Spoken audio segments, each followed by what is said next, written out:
Bismillahirrahmanirrahim. Assalamualaikum warahmatullahi wabarakatuh. Alhamdulillahi ala ihsanih wa syukru lahu ala taufiqihi wa amtinanih. Wa ashhadu an la ilaha illallah wahdahu la syarika lahu ta'ziman li sya'nih. وأشهد أن محمدًا عبده ورسوله الداعي إلى رضوانه صلى الله عليه وسلم وعلى آله وأصحابه وإخوانه يا أيها الذين آمنوا اتقوا الله حق تقاته ولا تموتن إلا وأنتم مسلمون أما بعد فإن أصدق الحديث كتاب الله وخير الهدي هدي محمد صلى الله عليه وآله وسلم وشر الأمور محدثاتها فإن كل محدثة بدعة وكل بدعة ضلالة وكل ضلالة في النار وبعد. طيب بارك الله فيكم أحبتي في الله معاشر الإخوان Ikhwani fiddin, tullabul ilmi bi majlis Masjid At-Taubah DMIA rahimani wa rahimakumullah. Alhamdulillah, senantiasa kita mengawali kemuliaan majlis yang mubarak insyaallah dengan seraya memuji Allah Subhanahu wa taala. Dialah Rabbul Alamin, Rabbul Izzati wal Jalalah, satu-satunya zat yang menjadi tujuan segala bentuk ibadah kita murni hanyalah untuknya.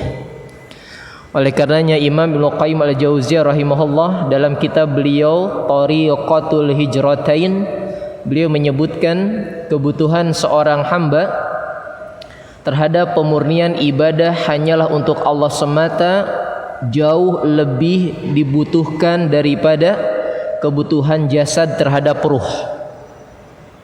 Kebutuhan kita untuk selalu ikhlas dalam segala amal ibadah itu melebihi daripada kebutuhan jasad terhadap ruh, bahkan kebutuhan bumi ini terhadap sinar mentari, cahaya matahari.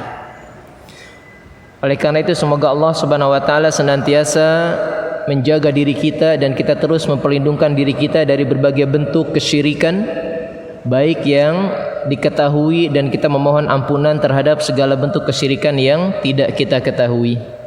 Barakallahu fikum. Alhamdulillah, kita bersyukur kepada Allah atas segala limpahan nikmat dan karunia yang tiada tara, yang tentu saja kembali nikmat yang paling agung, nikmat yang paling pokok, yakni nikmat hidayah Islam dan hidayah sunnah.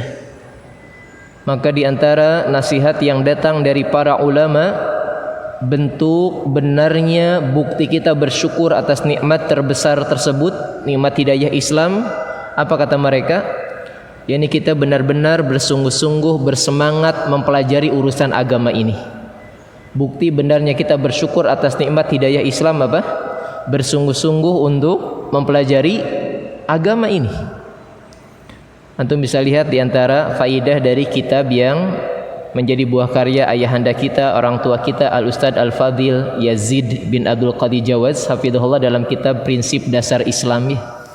Di pasal yang pertama beliau menegaskan nikmat terbesar adalah hidayah Islam dan bukti bersyukurnya adalah mempelajari agama ini dengan sungguh-sungguh. Barakallahu fikum. Alhamdulillah, pada kesempatan penghujung sore hari ini tanggal berapa sekarang? 10 Safar 1444 Hijriyah, Allah mudahkan bagi kita untuk memanfaatkan dari sebahagian waktu yang semoga menjadi benteng perisai kita dari ketergelinciran dalam perbuatan maksiat. Karena pilihan kita hanya dua kan ya. Kalau tidak disibukkan dalam ketaatan maka hati-hati bisa tergelincir dalam maksiat. Pilihan hanya dua kata Ibnu Qayyim. Kalau diri kita tidak disibukkan dalam ketaatan, khawatir jatuh pada kemaksiatan. Kita kembali melanjutkan pelajaran kita dalam hadis-hadis Nabi kita yang mulia alaihi salatu wasalam, merujuk ke dalam kitab Jami'ul Ulum wal Hikam, buah karya Al-Hafidz Al-Imam Ibnu Rajab rahimahullah dan kita fokus dari tambahan 8 hadis beliau terhadap hadis Imam An-Nawawi yang berjumlah 42 ditambah 8 menjadi 50. Dan syarah yang biasa kita bacakan adalah buah karya Syekh Abdul Razak bin Abdul Muhsin Al-Badr hafizahullah dalam kitab Fathu Qawiyil Matin, 50 hadis inti ajaran Islam. Sore hari ini, ikhwani fiddin azakumullah, kita masuk di hadis yang ke-45. Betul ya? Hadis terakhir tentang hukum saudara sepersusuan sama dengan hukum seperti saudara nasab. Betul? Betul enggak? Betul ya. Baik, kita masuk hadis ke-45. Al-haditsu al-khamisu wal arba'un. Hadis ke-45. Hadis yang menjelaskan tentang beberapa perkara yang diharamkan oleh Allah dan Rasul-Nya. Sebelum kita bacakan hadisnya, ana tanyakan di majelis ini, siapakah yang memiliki hak tasyri'? Tasyri' itu apa? Penetapan syariat, ini halal, ini haram. Siapa yang punya hak untuk menetapkan ini halal atau haram? Siapa? Hanya Allah Subhanahu wa ta'ala. Ya. Maka siapapun berhati-hatilah ketika berbicara tanpa ilmu yang hukum asalnya halal, kemudian dia haramkan tanpa ada dalil yang mengecualikannya. Seperti tentang jual beli ya. Hukum asal jual beli apa? Boleh dan halal gitu ya. Maka siapa yang mengharamkannya harus mendatangkan dalil gitu. Karena kalau dia mengharamkan sesuatu yang telah datang dalam syariat halal, maka dia sudah mengambil hak prerogatif Allah Subhanahu wa ta'ala.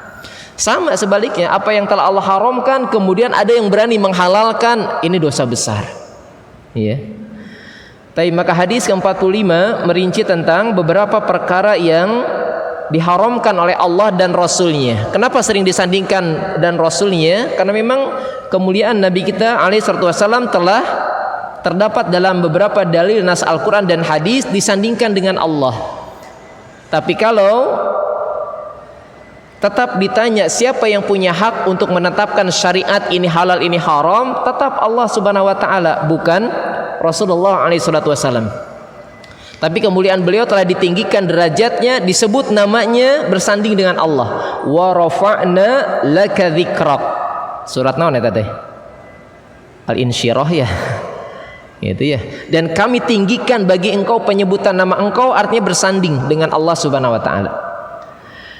Taib hadis yang dimaksud di hadis ke-45 yang dibawakan oleh Al-Hafidz Al-Imam Ibnu Rajab rahimahullah, diterima periwayatannya melalui jalur sahabat Jabir bin Abdullah radhiyallahu taala anhuma. An Jabir bin Abdullah radhiyallahu taala anhuma, dari Jabir bin Abdullah semoga Allah meridhai keduanya, annahu bahwasanya beliau sami'a Rasulullah sallallahu alaihi wasallam pernah mendengar Rasulullah sallallahu alaihi wasallam kapan? Amal fathi, ketika peristiwa Fathu Mekah. Ya.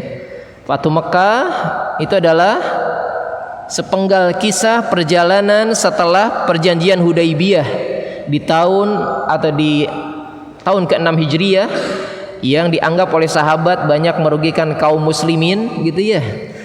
Tapi dengan petunjuk wahyu Nabi menerima perjanjian tersebut, karena selama rentang waktu beberapa tahun ke depan kaum muslimin tidak diganggu di kota Madinah.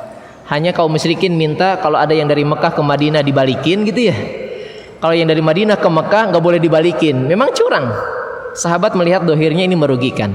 Tapi kata Nabi, lihat sisi aman kondusif ketika masih minoritas, kita tidak diserang, tidak diganggu. Di Madinah berkembang luas dakwah gitu ya.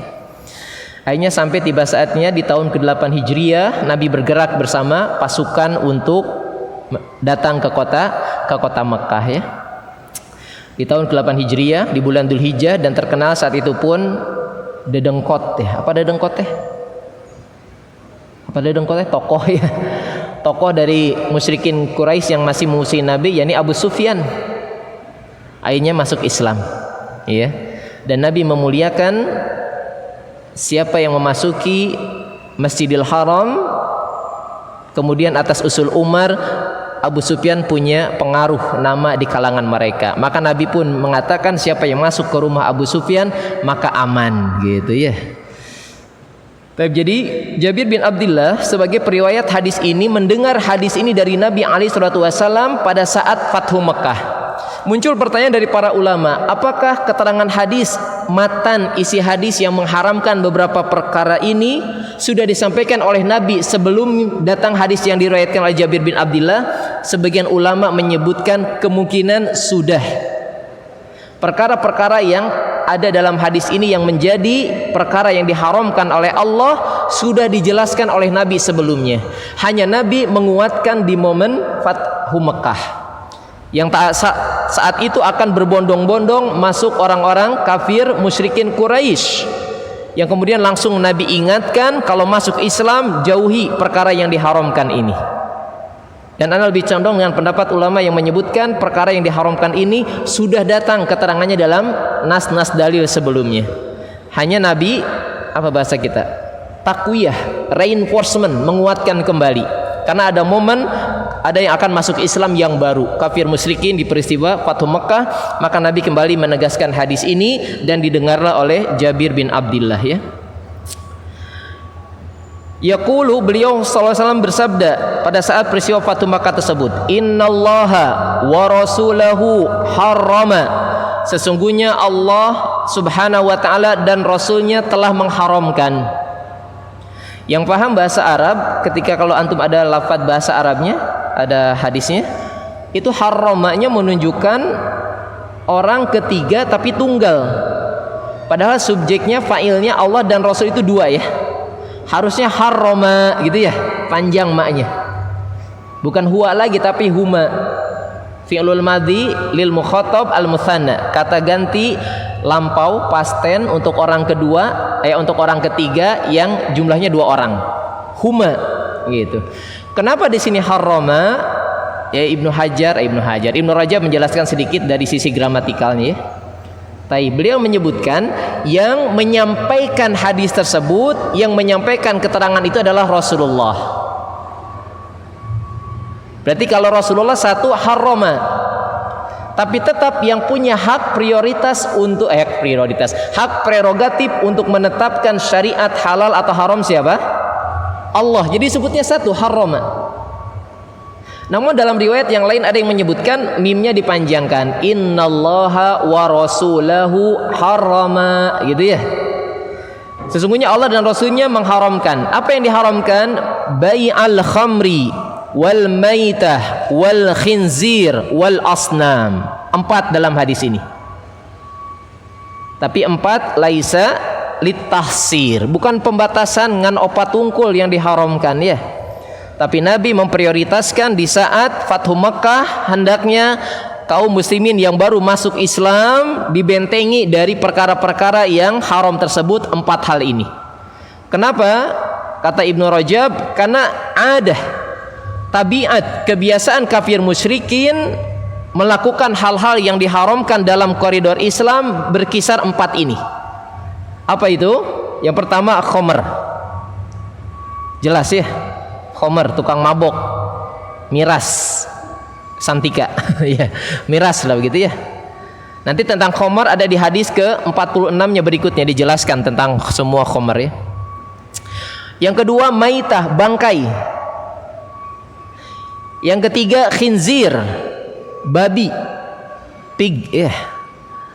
Yang keempat asnam, patung atau berhala ya. 4. Ingat ya, bukan litahdid. Oke, litahsir, bukan batasan. Karena yang diharamkan oleh Allah banyak. Selain 4 perkara ini ada lagi.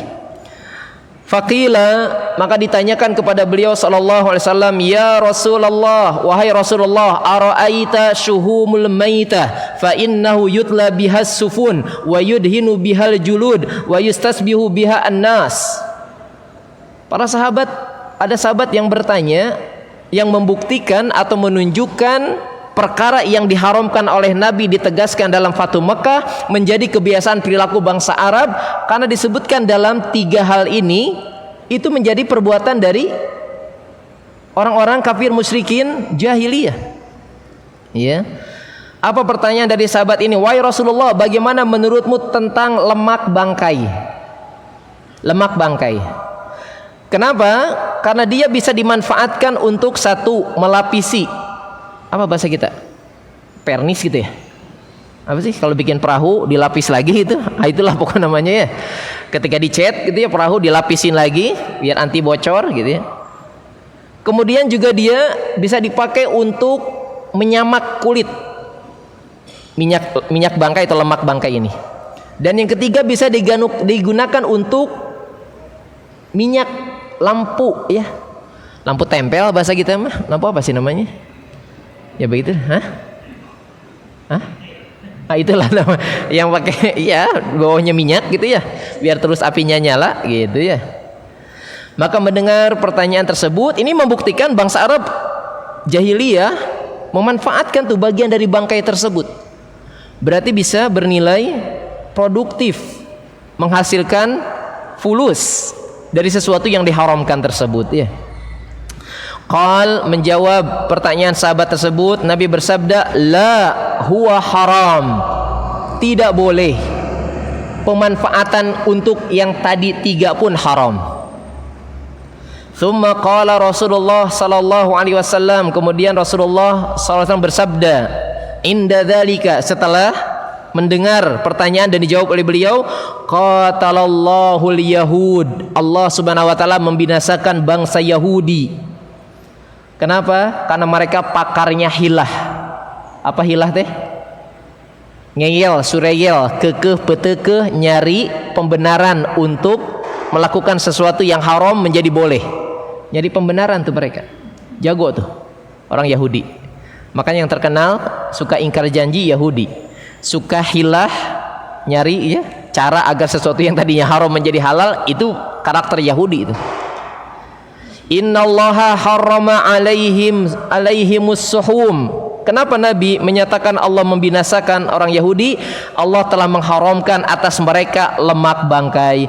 Fa ajmalu, kemudian mereka ternyata ya sudah memanfaatkannya, mencairkannya atau dengan berbagai cara. Tsumma ba'u, kemudian dijual belikan.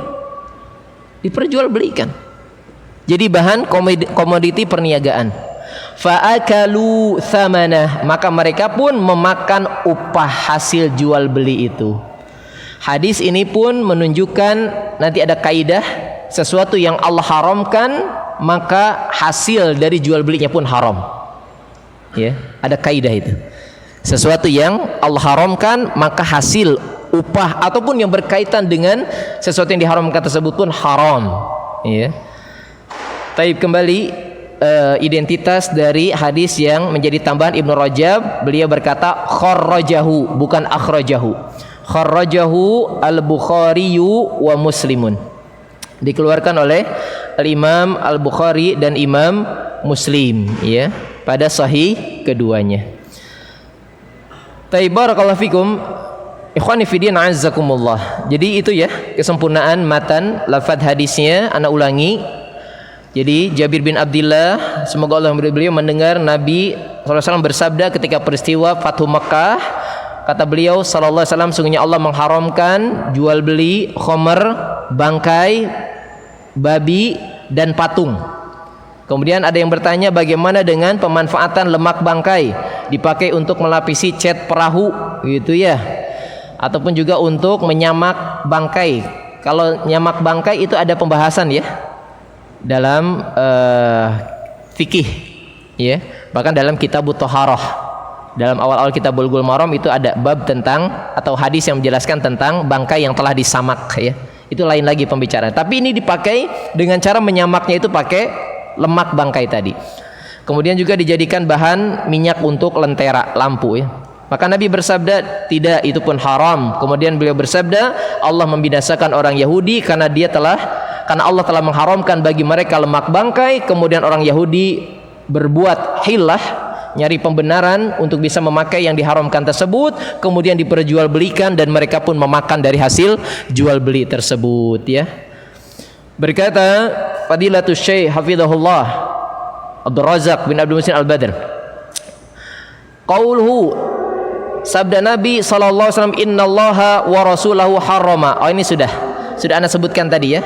Kenapa yang disebutkan Allah dan Rasulnya tapi fiilnya, kata kerjanya harrama, menunjukkan satu orang. Tadi sudah Anda sebutkan, sudah dijelaskan ya. Taib. Kemudian penjelasan yang kedua, bayana Jabir bin Abdillah annahu sami'a Rasulullah sallallahu alaihi wasallam yuharrimu hadhil asya' amal fathi bi Makkah. Jabir bin Abdillah menjelaskan hal-hal yang diharamkan oleh Nabi sallallahu alaihi wasallam tadi di peristiwa Fathu Makkah. Wa yakunu hadzal bayan fi hadzal waqti wa fi hadzal makan bimunasabati dukhulil kuffari fil Islam. Muncul perselisihan dari para ulama, apakah asya, perkara-perkara yang diharamkan tadi benar-benar perkara yang baru yang dijelaskan dalam nas hadis Nabi di peristiwa Fathu Makkah saja, atau sudah ada keterangannya di waktu sebelumnya, hanya Nabi menegaskan saat peristiwa Fathu Makkah. Maka Syekh Abdul Razak berkata, wa hadza la yamna'u ay yakuna tahrimaha qad hasala min qabl. Beliau pun berpendapat bahwasanya perkara-perkara yang diharamkan tadi tidak menutup kemungkinan sebenarnya sudah Nabi sampaikan di waktu-waktu sebelumnya. Tapi ngambil momentum yang kembali karena di sana ada sahabat juga. Berarti kalau sahabat yang sudah mengetahui, ya berarti penguatan. Kalau bagi kafir Quraisy musyrikin yang baru masuk berbondong-bondong dalam peristiwa Fathu Makkah ya, idza jaa nasrullahi wal fath wa ra'aitan nasa ya yadkhuluna fi dinillahi afwaja inna fatahna laka fatham mubina dalam surah Al-Fath ya, keterangan tentang Fathu Makkah ya. Tapi maka Nabi sampaikan perkara tersebut, berarti kalau bagi kafir musyrikin yang baru masuk, ini adalah ilmu syariat yang membentengi mereka agar tidak lagi melakukan hal-hal yang haram yang menjadi kebiasaan mereka. Al-thalis, yang ketiga, al-awwalu min hadhil muharramat. Perkara pertama yang dijelaskan oleh Nabi yang menjadi perkara haram, al-arba, dari 4 yang haram tersebut adalah al-khamr, minuman keras. Nanti ada perincian di hadis ke-46. Tapi Syekh Abdul Razak menjelaskan singkat saja. Perkara yang diharamkan pertama ini disebut sebagai hiya ummul khaba'ith. Dia adalah biangnya segala bentuk kejahatan, induknya segala bentuk keburukan maksiat. Sebutan ummul khaba'ith bukan berarti menandingi apalagi melampaui dosa yang paling besar apa? Syirik, bukan, tapi menunjukkan dia sering menjadi sebab munculnya maksiat-maksiat yang lainnya. Ya. Kenapa? Kata Syekh Abdul Razak hafidhahullah, li'anna syaribaha yas'a bisurbiha liilhaqi nafsihi bil majanin ay bil mujanin. Karena sesungguhnya peminum khamr itu telah menyamakan posisi dirinya dengan nugelo, orang-orang gila. Apa maksudnya? Izalatul ukul, hilang fungsi akal. Mabok hilang fungsi akal ya. Makanya disebut apa? Fly in the sky gitu. Fly in the sky atau sakau gitu ya. Iya, apalagi yang suka oplosan, kurang modal, hayang mabok gitu ya. Apa mereknya? Tommy, topi miring gitu. Campur apa? Autan sama baygon, ya udah. Ya. Apa kata Ustadz Firanda? Yang dicekek botolnya, yang mati yang nyekeknya gitu ya. Yang dicekek botolnya gitu ya. Yang mati siapa? Yang nyekeknya gitu ya. Itu oplosan, ya. Berarti dia sudah menyamakan dirinya dengan orang-orang gila, hilang fungsi akalnya. Fayahsulu natijatan lidzalika annahu yaqa'u fi kulli haram. Maka setelah hilang fungsi akal tersebut, iya, dia akan jatuh pada perbuatan-perbuatan yang haram yang lainnya. Makanya disebut ummul khaba'ith, biangnya dosa dan maksiat yang lainnya. Anda belum bisa memastikan kisah yang menyebutkan ketika ada yang ditawarkan, dipaksa untuk berbuat dosa pilihan 3 ya. Minum khamr, berzina, atau membunuh gitu ya. Maka dengan akalnya dia berpikir, waduh, kalau khamar ini kerusakannya buat diri saya saja. Kalau berzina melibatkan orang lain, membunuh apalagi gitu ya. Akhirnya dia milih minum khamar. Sampai mabok. Ternyata setelah mabok apa? Ya pengen berzina dengan perempuan. Kemudian perempuannya hamil, dibunuh gitu ya. Milih hiji, paret semuanya diparel, dirapel ya. Apa namanya? Efek domino ya. Maksiat menghasilkan maksiat berikutnya. Dia beranggapan memilih khamar, sudahlah kerusakannya untuk diri saya sendiri. Tidak akan melibatkan orang lain dibandingkan dua dosa tadi, berzina ataupun membunuh. Dari gerbang minum khamar hilang fungsi akal, dua dosa yang berikutnya pun dilakukan. Jadi tilu-tiluna ya, tiga-tiganya. Taib. Maka Nabi mengharamkan khamar yang dia merupakan induk biang dari segala bentuk dosa kemaksiatan yang lainnya, dan ini terbukti ya. Dan ini pun akan selalu menjadi hadis yang mengingatkan tentang bahaya minuman keras dengan berbagai tazin apapun. Apa tazin? Diperindah namanya ya, dengan merek-merek ya.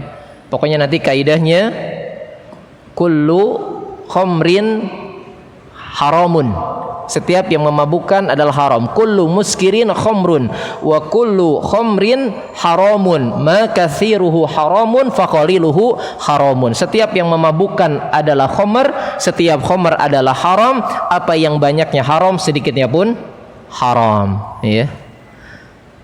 Tapi oleh karenanya bahkan hadis ini pun menunjukkan dalam fikih namanya sadduz dzara'i, menutup celah keburukan yang lain. Yang ditutup oleh Nabi adalah khamar. Karena dengan khamar seorang muslim terselamatkan darinya, maka dia sudah ada benteng perisai untuk tidak melakukan dosa yang lainnya pada hukum asalnya.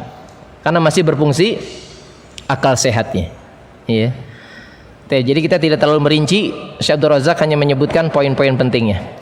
Wa tsaniyah, perkara yang kedua yang diharamkan dalam hadis ini adalah al-maitah, bangkai. Jelas ya dalam Al-Qur'an surah Al-Maidah gitu ya. Hurrimat alaikumul maitatu, diharamkan bagi kalian apa? Bangkai. Hukum asalnya haram. Tapi lagi-lagi dalam kaidah nas, dalil Al-Qur'an dan Sunnah selalu ada istisna, pengecualian. Dan antum sudah paham ya, penuntut ilmu di sini. Ketika hukum asal bangkai adalah haram, namun dalil menunjukkan ada pengecualian. Dua, apa itu? Ikan dan belalang, simet ya, simet gitu ya, simet belalang ya, kecuali ikan dan simet gitu ya. Sekarang kayaknya muncul lagi tuh, diviralkan lagi. Ada lagi yang memviralkan cara menyembelih lele. Aduh, kayak ayah wae. Cara menyembelih lele. Katanya kalau digeprek termasuk mendolimi hewan lele. Lah kebiasaan kita digeprek gak batoknya? Prek-prek lah, apalagi emak-emak kan sih dipatil atau dipatil sama yang agak tajamnya itu pinggirnya kan suka berdarah juga itu. Katanya tinggal keluarkan bagian yang ininya ada cukrek sedikit gitu, kalau kita mau uratnya tek diputuskan udah mati lele. Jangan dipek-prek. Ya. Sekarang kalau tanpa dibunuh langsung digoreng boleh nggak? Boleh nggak? Ikan tanpa dibunuh langsung dibakar boleh nggak? Ya boleh, bangkainya aja halal ya. Ini harus disembelih. Wih, judulnya keren. Tata cara nyembelih ikan lele secara syar'i. Mantap banget itu. Menyembelih lele secara syar'i ya. Ya begitulah ya. Itu bisa jatuh pada gulu, ifrat, atau tadi akhirnya mengharamkan sesuatu yang halal. Seperti tadi kata dia, membunuh lele dengan dipek-prek, digeprek gitu ya. Itu nggak boleh dolim. Kalau dolim kan haram berarti ya. Hati-hati itu. Iya. Nabi sudah menjelaskan ya. Bahkan dalam kitab Thaharah tentang berwudu di air dengan air laut, hadis pertama Nabi menyebutkan, ya, bahwasanya air laut itu suci dan bangkainya pun halal. Ya. Taib. Jadi hanya dua yang dikecualikan dalam hadis sahih, bahwasanya bangkai itu adalah yang halal, ikan dan belalang. Fayuramu aklaha illa lidorurati ibqa'il hayah, maka diharamkan untuk memakan bangkai yang diharamkan tadi. Kan hukum asalnya haram ya, kecuali karena darurah. Kata Syekh Abdul Razak, apa darurah? Darurah itu kan kembali kepada maqasid syariah, tujuan syariat hadir untuk daruriyatul khamsah, memelihara 5 perkara yang dijaga oleh agama: keselamatan agama, akal, nyawa, darah, kehormatan. Ya kalau sudah darurah, tidak ada makanan yang bisa sekedar untuk menyambung hidupnya kecuali bangkai tadi, ya dimakan bangkai tadi. Maka muncul kaidah apa? Ad-daruratu tubihul mahdhurah. Kondisi darurat membolehkan sesuatu yang diharamkan. Tapi dari kaidah ini muncul beberapa kaidah yang lainnya. Apa? Kebolehan dalam mengkonsumsi yang diharamkan tersebut hanya sekadar untuk memenuhi kebutuhannya. Jangan karena mentang-mentang dibolehin gitu ya. Waduh, sampai kenyang gitu ya. Sampai kenyang nambah lagi, enggak. Cukup hanya untuk menyambung hidup, kata Syekh. Ibqa'il hayah. Untuk menyambung kehidupan. Ya, kalau bahasa kita kembali ke prinsip makan adalah untuk menegakkan tulang punggung ya. Haitsu la yajidu ghaira, selama dipastikan kita tidak mendapati yang lain selain bangkai tadi. Benar-benarlah enggak ada yang lain kecuali bangkai tadi, ya. Wa yustasna min dzalika jilduha idza dubigo. Demikian juga yang dikecualikan selain darurah adalah tadi kulit bangkai yang telah disamak. Yang telah disamak ya. Di dalam keterangan Ibnu Hajar Al-Asqalani dalam kitab Bulughul Maram, seperti yang dibawakan oleh Syekh Muhammad bin Shalih Al-Utsaimin dalam Fathu Dzil Jalali wal Ikram Syarhu Bulughil Maram min Adillatil Ahkam, beliau menyebutkan di antaranya ternyata dulu yang biasa dijadikan bahan untuk menyamak kulit bangkai itu ternyata memang daun bidara juga disikat ya. Ya. Ataupun alat lain yang kasar, tapi tidak memakai lemak bangkai seperti orang Yahudi, ya. Li thubuti sunnati bidzalika an Rasulillah alaihi salatu wasallam, karena telah tetap keterangan 2 hal ini dari sunnah Nabi. Hukum asalnya bangkai haram kecuali 2 hal tadi, darurah dan juga kulit yang telah disamak. Adapun ikhtilaf para ulama bagaimana kulit yang telah disamak tersebut basah atau kering. Kalau kering semuanya sepakat boleh. Tapi kalau kondisinya basah ada ikhtilaf. Ya, ada ikhtilaf, ya. Dia tetap boleh dipakai atau tidak gitu. Karena Nabi punya bejana ya yang memang terbuat dari kulit bangkai yang telah disamak. Kemudian Nabi pernah dalam safar kehabisan minum, dan kebiasaan bangsa Yahudi memang dulu menggantungkan tempat kendi lah ya, minuman di depan-depan rumah mereka untuk musafir gitu ya. Dan boleh diminum saat itu juga, dipersilakan, artinya sudah ada tanpa izin pun boleh diminum.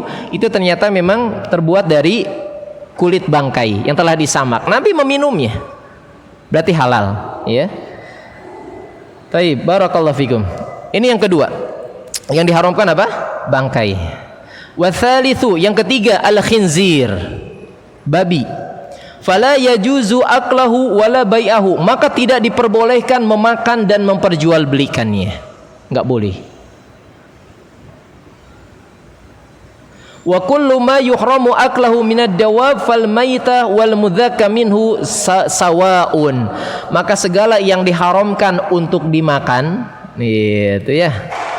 Segala yang diharamkan untuk dimakan dari dawab, dawab itu ya binatang, lebih cenderung ke binatang berkaki 4. Itu ya, yang pada prinsipnya dia kalau hukum asalnya hewannya tersebut halal, maka ketika disembelihnya pun dengan cara sesuai syariat, maka dia halal untuk dikonsumsi. Tapi apa kata Syekh? Semua yang diharamkan untuk dimakan dari jenis binatang berkaki 4, maka bangkainya ataupun dia dengan cara disembelih sama hukumnya haram.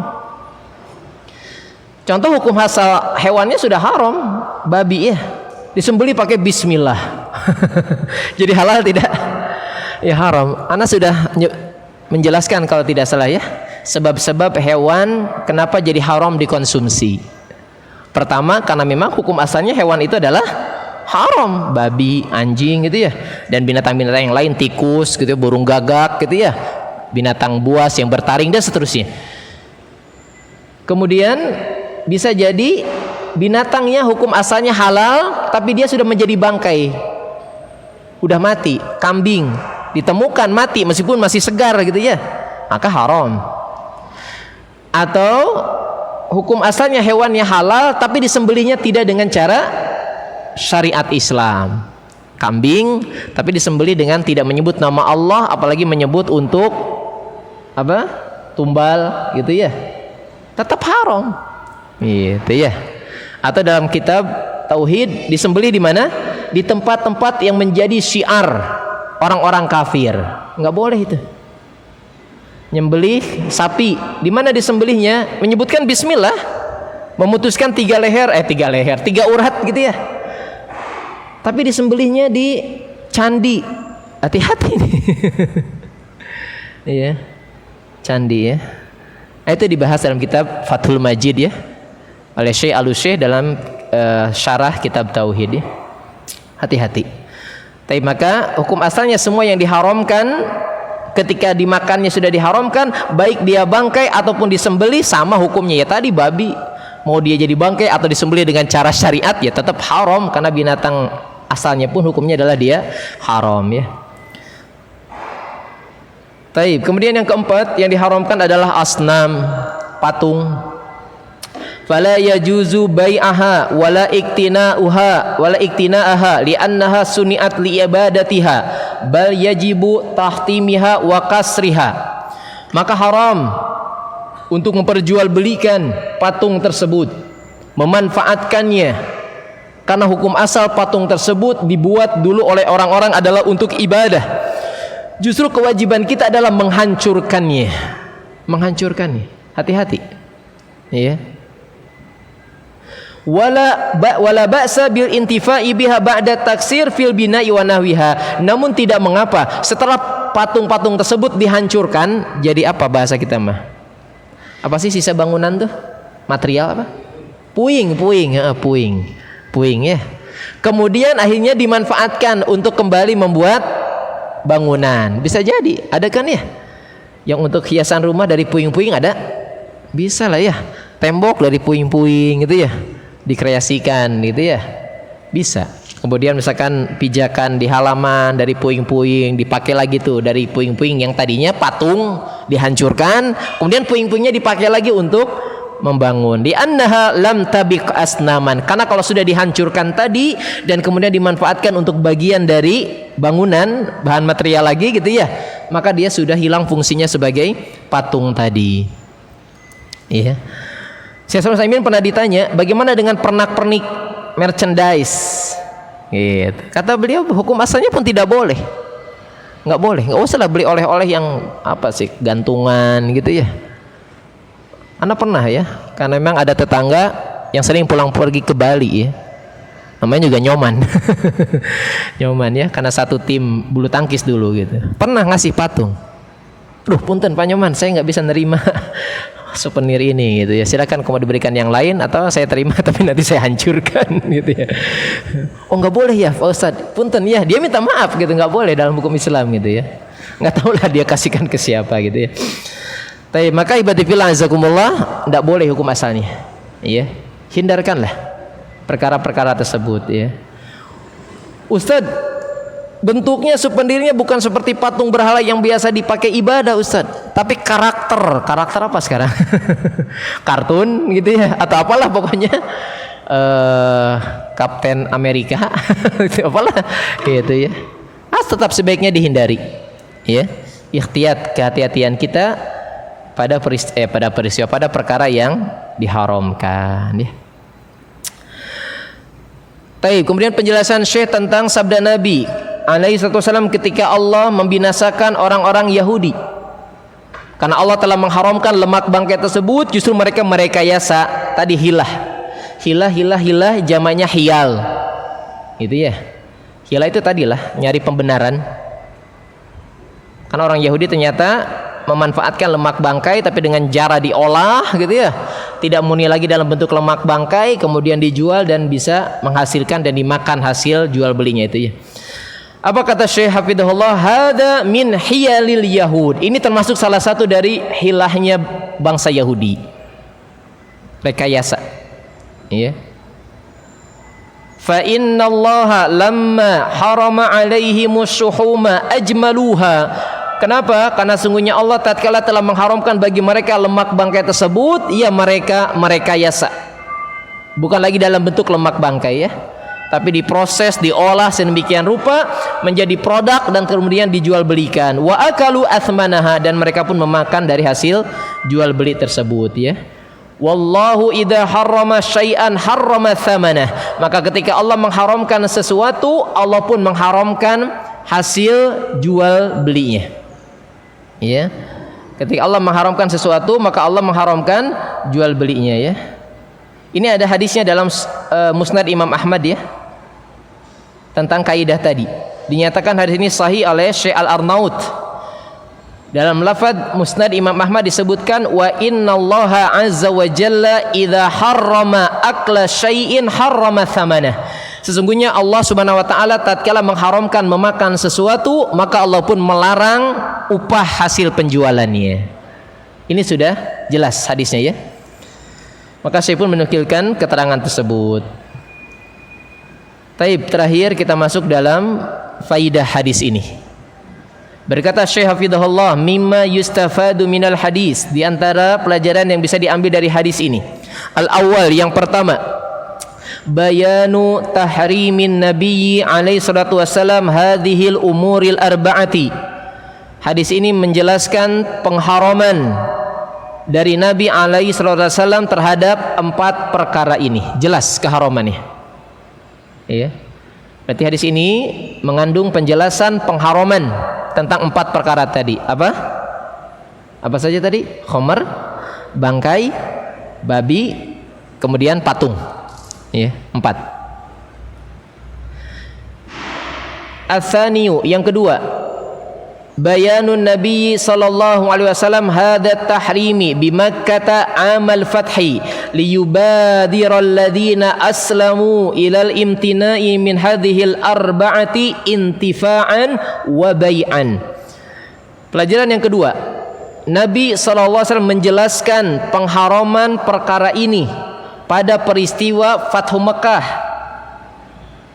yakni untuk membentengi orang-orang yang baru masuk Islam, menghalangi mereka ya, menyelamatkan mereka dari 4 perkara ini, baik memanfaatkannya, memakannya, ataupun menjual belikannya.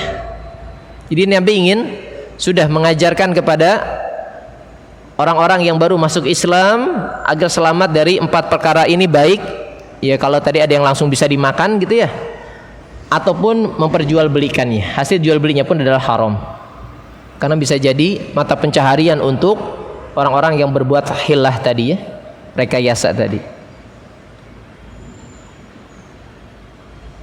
Ats-tsalitsu, yang ketiga, anna ma haramallahu fa bai'uhu haramun wa thamanuhu haramun.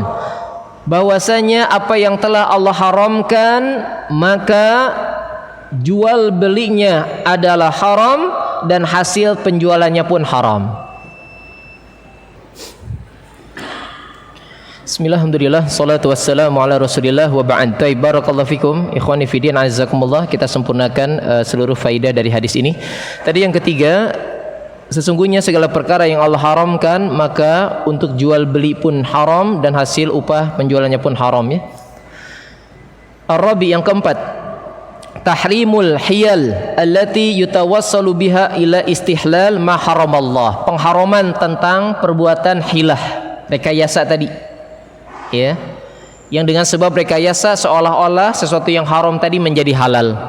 Haram, nggak boleh ya. Dan memang indahnya Islam dan sempurnanya Islam, sungguh hukum asalnya sesuatu yang hukum asalnya halal itu masih jauh lebih banyak daripada yang diharamkan ya. Maka masih ada orang berbuat untuk menjadi sebab halal sesuatu yang diharamkan dalam rangka bagian dari menggapai dunianya gitu ya. Naudzubillah ya. Masih banyak yang halal gitu ya. Apa nyari-nyari rekayasa yang haram agar menjadi halal. Maka haram berbuat hilah ini, dan ini adalah karakter bangsa Yahud. Al-khamis, yang kelima, dhammul yahud wa bayanu annahum ahlu hiyal. Hadis ini pun menunjukkan celaan terhadap bangsa Yahudi, tercelaknya bangsa Yahudi ya. Dan menjelaskan bahwasanya mereka lah pakar-pakar hilah. Ahli tukang bikin hilah tuh, rekayasa. Iya. Lil wusuli ila istibahatil haram, untuk menjadi sebab bolehnya sesuatu yang tadinya haram. Mereka tuh jagoannya tuh. Maka yang berbuat seperti ini ya tidak beda karakternya dengan orang Yahudi. Tercelak mereka. Dan bahkan didoakan kebinasakan oleh Nabi ya, qatalal yahud, Allah binasakan ya. As-sadisu yang keenam, tahdhiru hadhil ummah an taqa'a fima waqa'at fihil yahud min hadhil hiyal. Maka ini pun peringatan keras bagi umat ini, siapapun dia yang terjerumus pada perbuatan Yahudi tadi. Peringatan keras, hati-hati. Ya. Kalau ada bagian dari umat ini pun yang terjerumus melakukan perbuatan bangsa Yahudi, yakni hadhil hiyal, perbuatan hilah, nyari celah, cara, rekayasa ya. Tapi barakallahu fikum, secara sepintas ya, kita sempurnakan beberapa perkara yang haram selain 4 tadi ya. Yang berikutnya adalah anjing, tapi ini tidak akan dijelaskan lebih lanjut, poin saja ya. Diharamkan anjing, kemudian darah kecuali hati dan limpa ya. Kemudian kucing, hukum asalnya untuk jual beli kan, kecuali ada biaya untuk perawatan, antar transportasinya itu lain. Tapi kalau dohir kucingnya, ana lebih condong pendapat ulama yang mengharamkan jual beli kucingnya ya. Kemudian juga aswar, gambar yang memiliki ruh makhluk hidup, gambar-gambar ya. Kemudian segala benda yang haram, yang ditujuan untuk perkara yang haram, seperti tadi ya, hadis-hadis yang menunjukkan hilah tadi. Memang barangnya sudah haram, kemudian juga akhirnya diolah, tetap saja haram ya. Maka apapun yang menjadi jual beli dari barang yang haram tersebut ya haramnya, seperti tadi darah, anjing, binatang buas yang bertaring ya, dan seterusnya.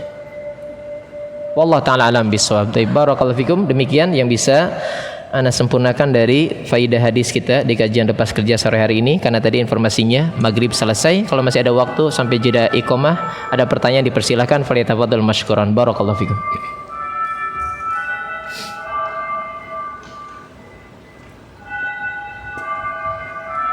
Cukup? Ada pertanyaan? Pas? Taib, kalau tidak ada Habib? Tidak. Oke, kalian menunjuk tangan Habib. Taib, barakallahu fikum. Ikhwatal iman azakumullah, tullabul ilmi bi majlis Masjid At-Taubah DMI rahimani warahmatullah. Kita cukupkan kajian kita. Wassallallahu ala nabiyina Muhammadin sallallahu alaihi wasallam wa akhiru da'wana alhamdulillahi rabbil alamin. Subhanakallah bihamdika asyhadu an la ilaha illa anta astaghfiruka wa atubu ilaik. Assalamualaikum warahmatullahi wabarakatuh.